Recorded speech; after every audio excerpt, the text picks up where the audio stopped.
आपण बघतोय मुंबईमध्ये आणि बदलापूरला ज्या पद्धतीने 2 आणि 3 वर्षाच्या मुलीवरती लैंगिक अत्याचाराचं प्रकरण समोरून आलंय, याचा अर्थ परत एकदा हे होतंय की गृह खातं निष्क्रिय आहे. या देवेंद्रजी फडणवीस यांना घरफोडी पक्षफोडी पासून वेळ मिळत नाही आणि राज्यातलं संरक्षण खातं गृह खातं बिनकामी आहे. अजिबात कोणालाही कसलाही धाक राहिलेला नाही. त्यामुळे जनता रस्त्यावर उतरलेली तुम्हाला पाहायला मिळते. आज राज्यामध्ये जो हा असंतोष आहे हा कोणामुळे आहे, कशामुळे आहे, यांची पॉलिसी मेकिंगवर काय बहाणा आहे, महाराष्ट्रात कशा पद्धतीचं शासन सुरू आहे, महाराष्ट्रामध्ये आज कोण सुखी आहे.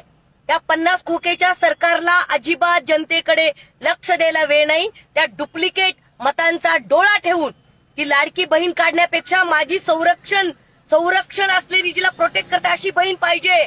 आम्हाला 1,500 रुपये नको आहेत. या राज्यात या देशात मोकळेपणाने श्वास घेता येईल असं वातावरण आम्हाला हवंय. आज तुम्ही जनता बघताय प्रक्षोभ किती झालेली आहे.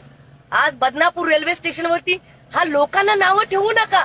एक बहीण म्हणून, एक मी पण मलाही भाच्य आहेत, मी आत्या म्हणून, एक आई म्हणून या देशामधल्या महिलांना कोणालाही संताप येईल का लोकांनी दगडफेक करू नये.